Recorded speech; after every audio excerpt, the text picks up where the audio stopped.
Have you ever started writing your book? So enthusiastic, but then you get stuck in the middle? That's probably because you didn't have a plot. Stop winging your books. I'm telling you, as a fellow pantser, that's a person who flies by the seat of their pants. It doesn't work. It takes way longer.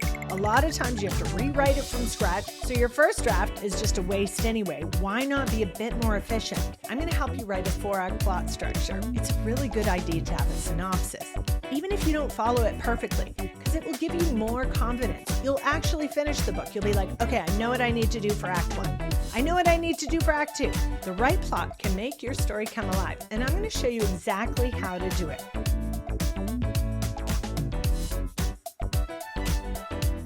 A strong plot doesn't just keep readers hooked, it keeps you from giving up your book halfway through. Listen, there's a 3-act structure, 4-act structure, 5-act structure, 6-act structure. They all work. You have to follow some kind of structure. And what's so interesting is often I'll have students who say they've plotted their whole book, and I'll say, oh, well, what kind of structure did you follow? And they're like, none.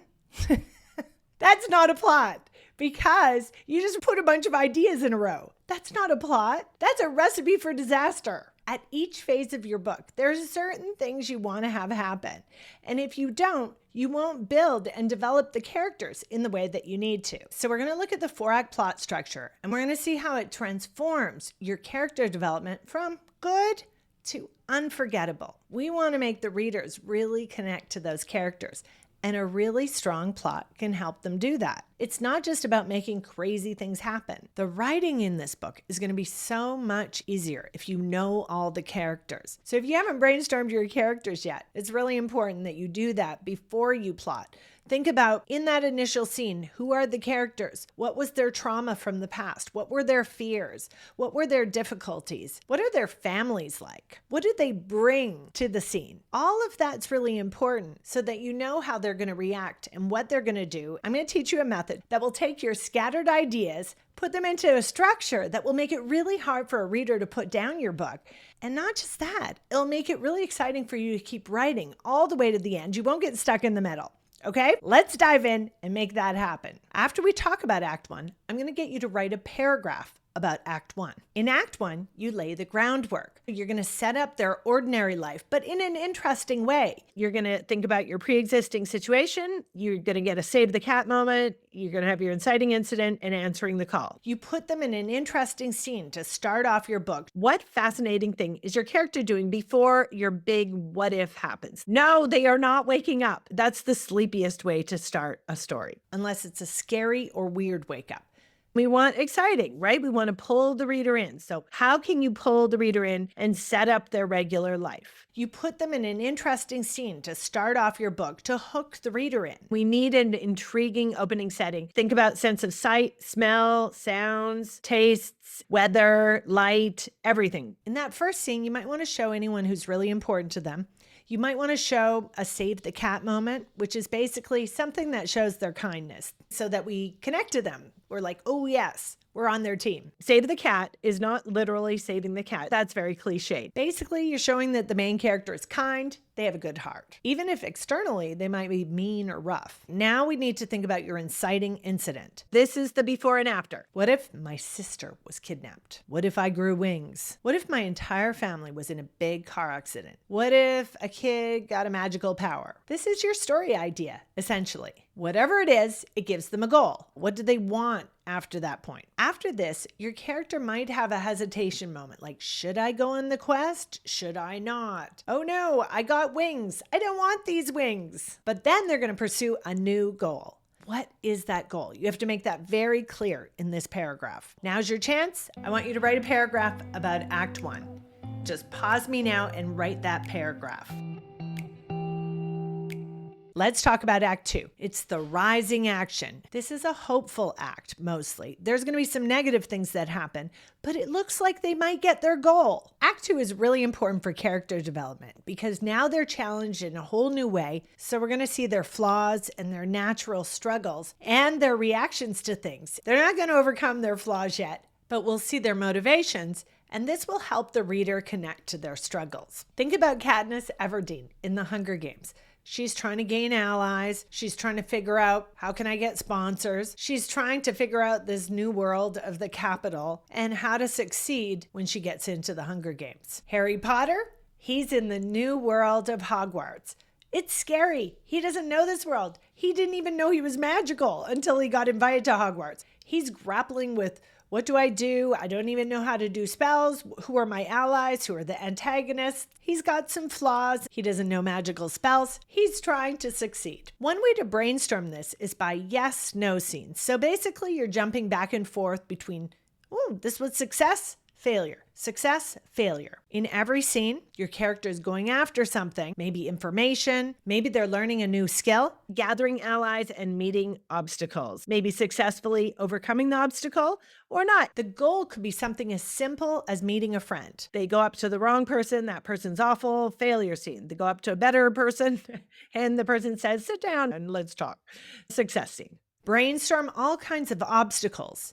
Here are some examples. Storms, fears, the antagonist, physical obstacles like car crashes, breaking legs. Maybe there's a crime, a robbery. The character might make a mistake. Mistakes are really good for stories, so think about that. Maybe a friend has a problem or a secret. You want to highlight where the character changes or evolves or grows throughout your 4-act plot synopsis. Make sure that their character arc is clear. So at the end of Act 2, you're going to hit a twist or a turn right in the middle of the book. That's called the midpoint, and you'll see that in most plots. Go ahead, look at your favorite book, open to the middle 20 pages. Usually there's some pivotal scene, something shocking, something that changes the character's storyline, changes their life, gives them an extra challenge that seems impossible to overcome.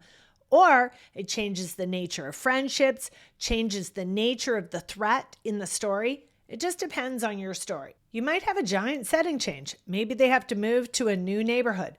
Maybe there's some kind of big danger in their current setting. Like in Harry Potter, there's a troll in the castle. They learn they could die in the castle. Maybe they form a new ally at the midpoint. Hermione, Ron, and Harry work together to battle the troll.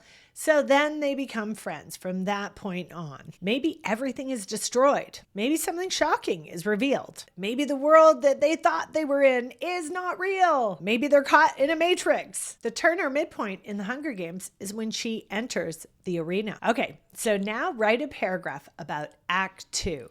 In your Act 2 paragraph, we do want to know a little bit more about the other characters. So make sure you tell us about their allies, anybody important they're going to meet.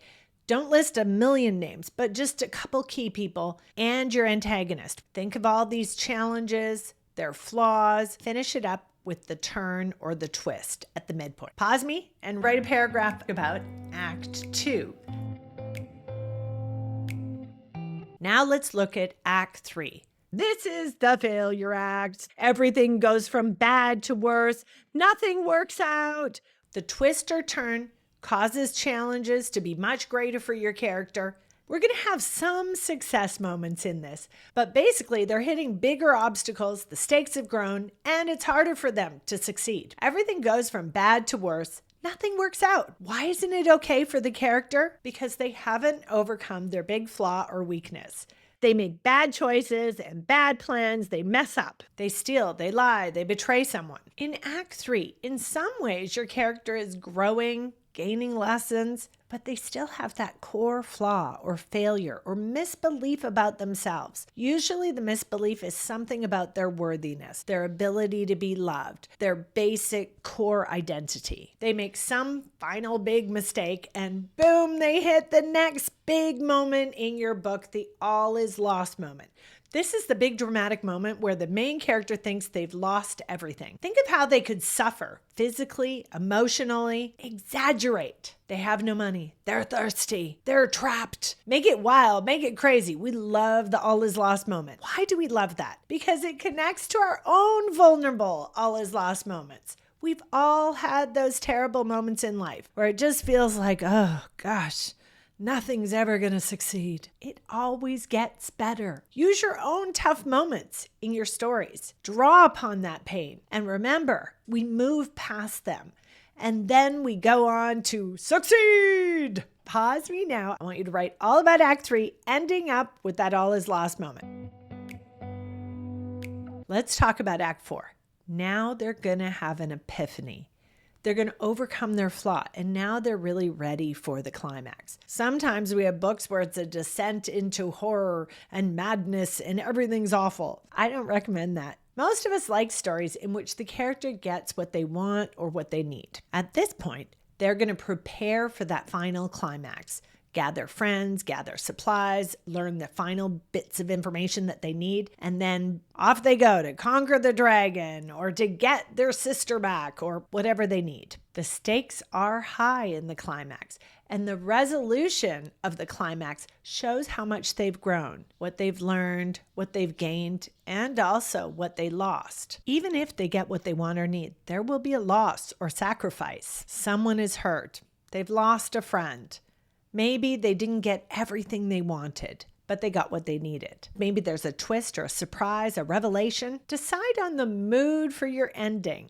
How do you want to end your book? How do you like books to end when you read them? Think of your favorite books. Try to end them in a similar kind of way. So there you have it. The 4-act structure, perfectly intertwined with character development. Remember, a plot isn't just about the random things that happen. It's about your protagonist and how they pursue a goal and what obstacles they hit in the pursuit of that goal that help them change and grow and develop as a person. What we're really doing in a story is accessing the humanity of your characters, making us really care deeply about them. Think about the big challenges in your own life. Of course, as you went through it, it was really hard, but then you came out the other side, you had grown, you had learned, and that's all the story is. Now you're going to write Act 4, your final paragraph, and then you should have a really solid synopsis for your book. Happy writing, everyone. You got this.